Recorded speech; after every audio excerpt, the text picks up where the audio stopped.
ASMR watching a movie, and today you guys actually chose what movie we watched this time, and you guys chose the original Spider-Man. Yes, Tobey Maguire's Spider-Man, the one that I grew up watching. We're watching that tonight. Just like last time, I have a little bit of some snack stuff going on here. I have a little bit of a diet Coca-Cola. Don't forget it's diet. I have a very yummy and delicious looking pizza I'll be snacking on. I got chips. I got a donut. We got the vibes for sure. I am so ready. And please, please, please, please, guys, the first time I did this video was one of the best times I've ever had making, filming, editing a video. I would love to do more of these and have you guys choose more of the movies that we do. If this video gets 500 likes, I'll do a third one. And yes, I'm letting you guys choose what movies we watch together. Just comment down below. Do you like this Spider-Man? What Spider-Man is your favorite Spider-Man? Do you like Tom Holland's Spider-Man? And I guess maybe leave a movie suggestion on what we should do next time. Anyways, I'm ready to go. Controller in the hand. Let's start the movie.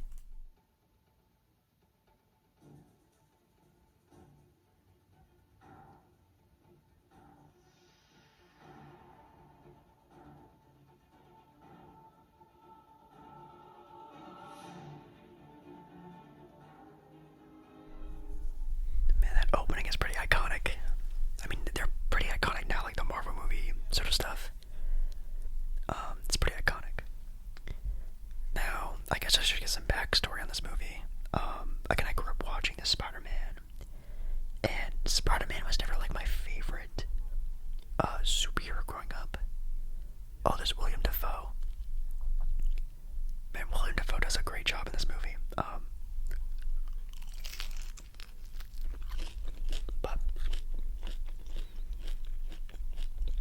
I love this movie so much growing up.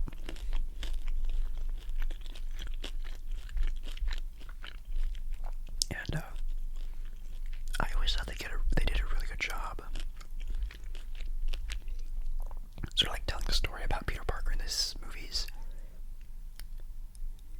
I do think they do a pretty good job with Tom Holland's Spider-Man now, but like that connection that Peter has with like the audience and like the story they tell with Peter Parker, it's the best in these movies.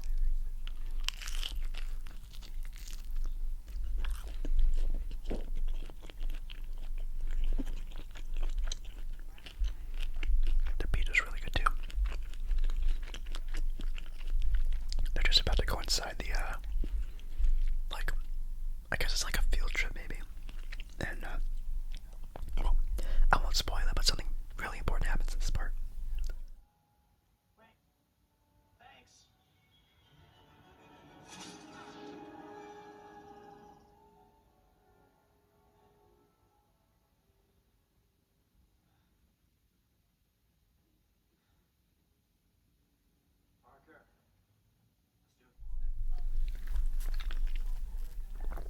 Oh, man, whoever plays Aunt May and Uncle Ben, these guys deserve an Oscar, to be honest. These guys do so well as Aunt May and Uncle Ben. I did for the video put my Coke in the freezer just to make sure it was like extra icy cold for my video making, and it kind of got frozen. That's good. But yeah, that moment when Peter gets bit, super cool. Also, Mary Jane in this movie, I've seen a lot of people say how like poorly she treats Peter in all of the movies, which I highly agree with.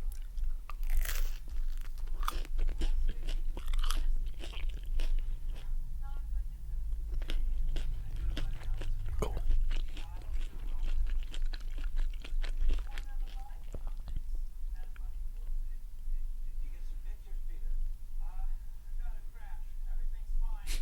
He's like freaking out because he feels like crap after getting bit. Oh, this part's really cool when he's like kind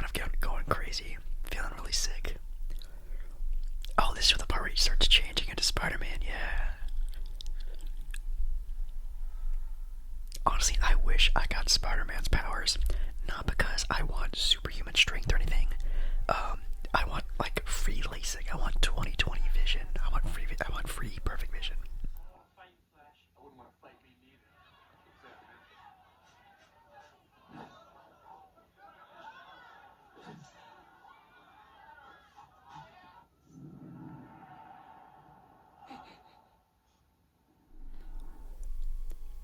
Man, those scenes of Spider-Man at the school is really cool. He's now at the point where he's kind of realizing he has powers. Whoa, who would have thought? Yeah, so like the way they describe early show he's able to stick to walls is that he has like little like spiky hairy things in his fingers.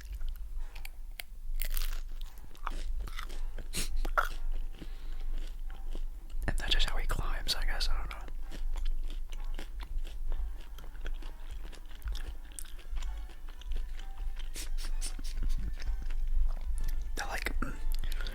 The special effects they use in this movie is crazy.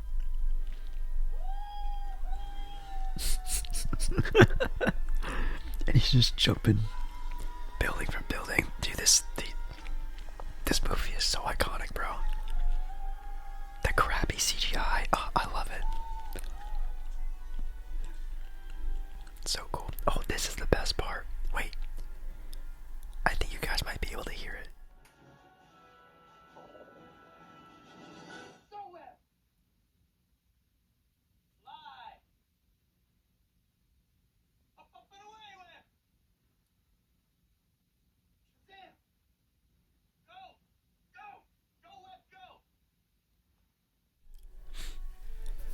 I'm not gonna lie, I haven't finished all of my pizza yet. Just have a couple slices. But I have my donut sitting over there. I really want my donut already. But I totally forgot that his entire motive of being a wrestler and like winning money for the wrestling thing is because he needs a car. Totally forgot about that. And right now is the scene where he's like making his costume. This part is always really cool too. I love how he draws up like this whole like really cool design, and then like the thing he actually comes out and looks like garbage. It looks so stupid, but oh, that's an iconic scene. I guess that would be like one of the coolest parts about being a superhero is like coming up with your identity and stuff. Also, sorry, this is really loud. Let me turn this down a little bit. That would be like the best part about being a superhero is like becoming like that superhero persona. So I'm like making his costume and stuff. I bet would be really cool. But this is easily one of my favorite parts of the entire movie is the wrestling scene with Macho Man Randy Savage. Let's go. Some kind of mistake. I didn't sign up for a cage match. Hey, unlock the thing. Take the chain off. Hey, Freak Joe, you're going nowhere. I got you for 3 minutes. 3 minutes of heat time. Hey, stay back. Stay back. Hey, Uncle. What happened? Carjacker, he's been shot. But we just called the paramedics. They're on their way. Ben? Ben?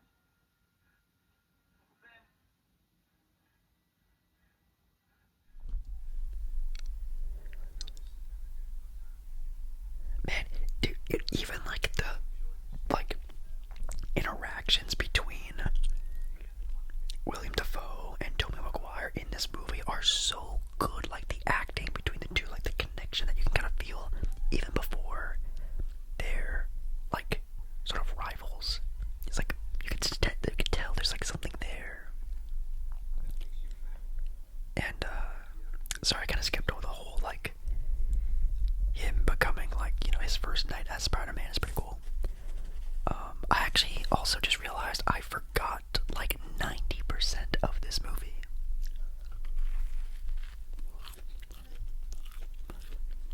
But man, that scene with Uncle Ben, so sad, all over a wrestling match that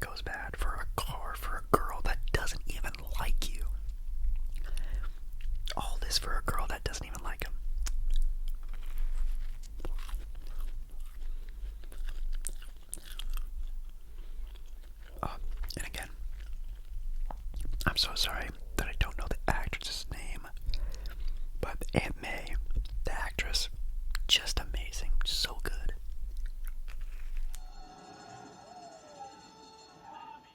Get a load of this. Throws up his hands, ropes come out, and he climbs up the ropes like a spider web. I see the web, and it's his signature. And I know Spider-Man was here. The guy protects us, you know, he protects us.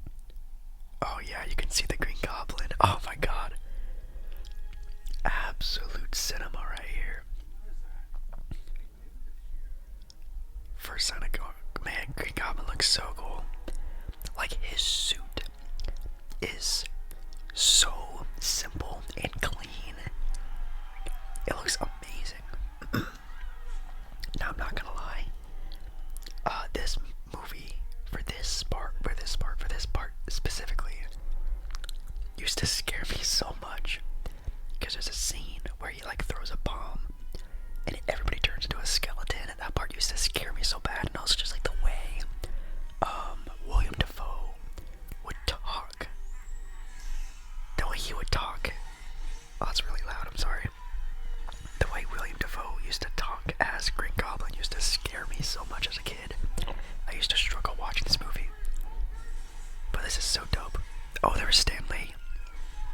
Stan Lee, I didn't know he was this early in this movie. That's really dope. Hold it right there. I surrender. Oh boy. Hold it right there.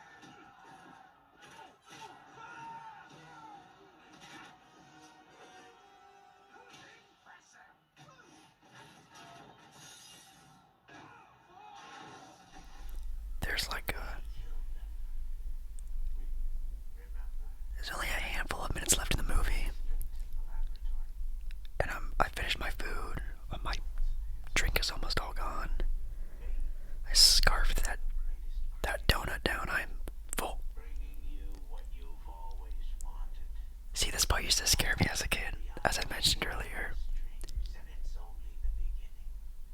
And now I just think how amazing. I think he does such a good job, William Dafoe. His facial expressions, like everything. It's kind of like a. It's very like almost like Jim Carrey-esque, like the way he animates his face and his smiles. So good, so good. But yeah, the movie's almost over, which sucks, cause like man, like the vibe of this movie is like exactly what I needed today. I was kind of having like not a great day, to be honest, and I don't want to get like, well, that's actually gonna get me kind of emotional. Hold on. I wasn't really having that great of a day today, and I kind of keep like forgetting just how just like sitting and like, oh god, I'm sorry, and sitting and relaxing, eating good food, watching a movie, like how cozy that can be. But sorry, Green Goblin just burst through the Daily Bugle and is threatening J. Jonah Jameson.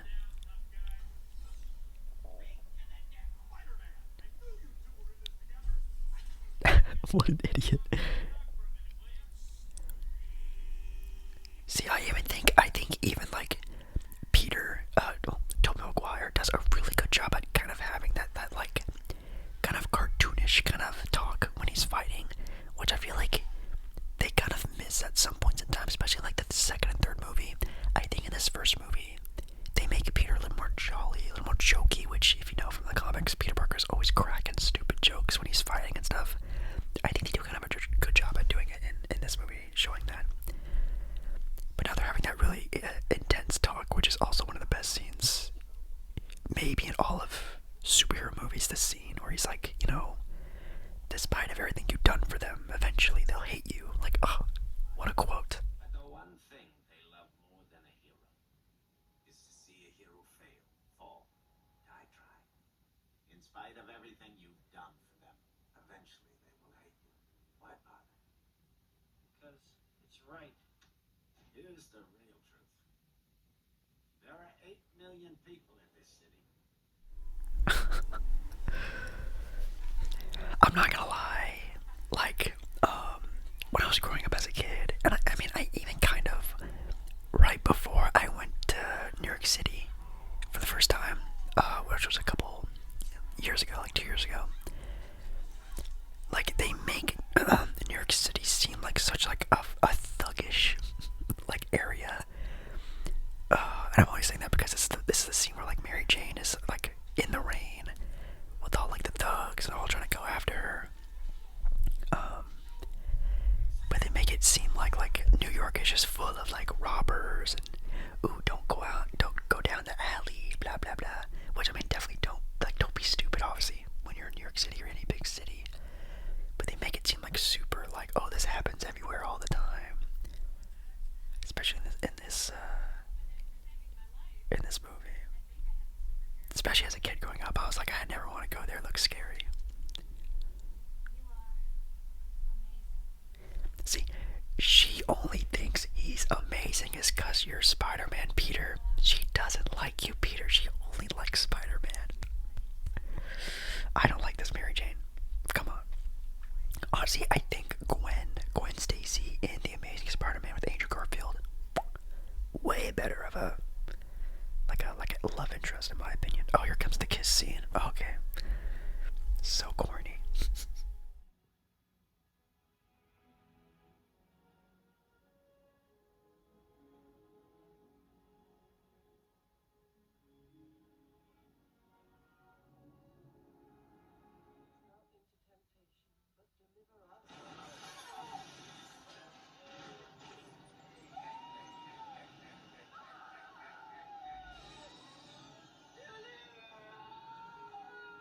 Finish it! Finish it!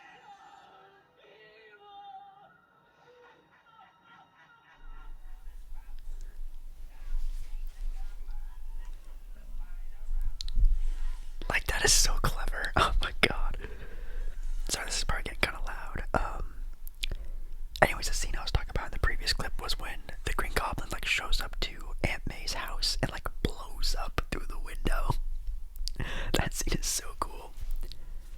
But we're at the final act, the big fight between Green Goblin and Spider-Man, which I think is really sick. I think it's really cool. And again, I think it really just shows like how strong the Green Goblin is and kind of like the feat Spider-Man has to do to get over it, which I think a lot of people kind of forget. Like, Green Goblin is literally like a super soldier with super high intellect, with crazy tech. And like, I think some people forget about that. People just think he's like a crazy old man with like a super suit or whatever. But he's literally a super soldier. Like, he's like I probably should have prefaced this throughout the movie. The storyline between Norman Osborn is that he's trying to make like a super soldier, and he's building like this tech for the army, and he sells his tech to the army. So he's creating like a super soldier basically that has like this crazy tech, flight and guns and bombs and like this little glider, which I think some people forget about. Like, he is literally a flying super soldier, and I think in this final act you really see just like how strong the King Goblin is. It's really cool. But now he has to make his choice. And I think a lot, one of the main reasons why I love the Green Goblin is that he really tests Peter, like really tests him. And I think that's also really why I think he's one of the best villains, is because same thing with the Joker in The Dark Knight Rises, or The Dark Knight, it's The Dark Knight Rises, I don't remember, is that the Joker does the same thing. He tests Batman, he wants to know how he thinks and what he thinks, and, you know, test his morality, all that stuff. Obviously that really cool part where, again earlier, where he's like, talking to Peter, or Spider-Man, telling him, you need to join me, let's take over the city. Like, I love that, again, that connection they have, that rivalry. It's, I love this movie so much. It's so good. And this fight scene is insane. It's so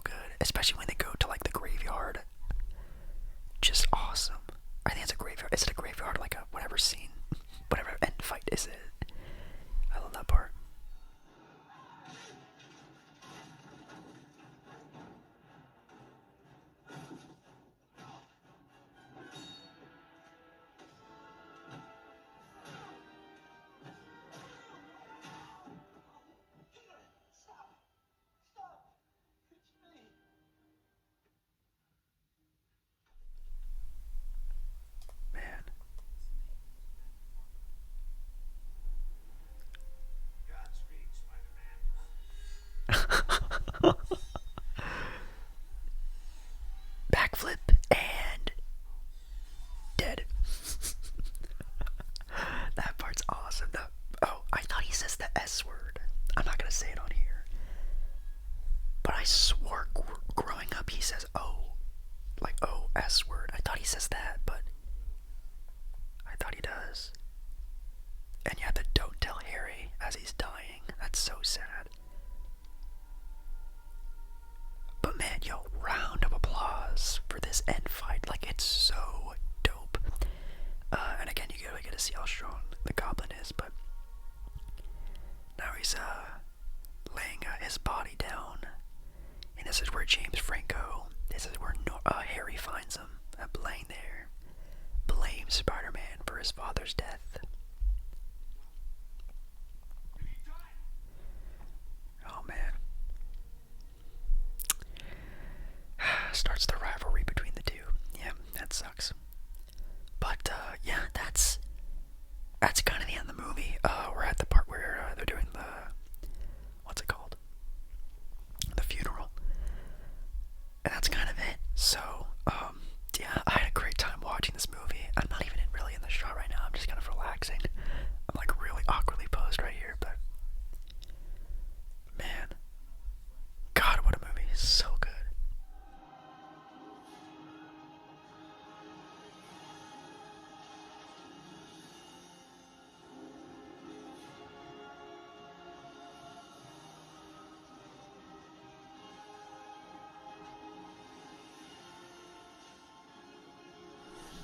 Bro, we just watched that end clip, dude. Like, when he's like swinging through New York and he hangs off of the pole of the U.S. flag. Like, bro, what a great way to end the movie, right? What a great shot. Anyways, that's it. That's the movie. I'm actually super tired. That movie is like 2 hours long, so I'm beat. I'm stuffed. I had a great time, and I really hope you guys did too. Just like, what a great... This is the song they play at the end of the movie. Wow. What a blast from the past. Thank you guys so much for watching this video. Make sure you guys like the video. If you guys want a part, I guess 3, or not even a part 3, but do another number 3 of this. Comment down below what movie we should do. Do you like this movie? Maybe you guys... Oh, you know what we should do? Rate the movie. Comment down below your rating on a scale from 1 to 5. I would give this movie, honestly, this movie's a 4 out of 5. I think easily a 4 out of 5. It's one of the best superhero movies of all time. It's one of the best, like, introductions to a character of all time. It is such a good movie. 4 out of 5. Hands down. Give me your rating down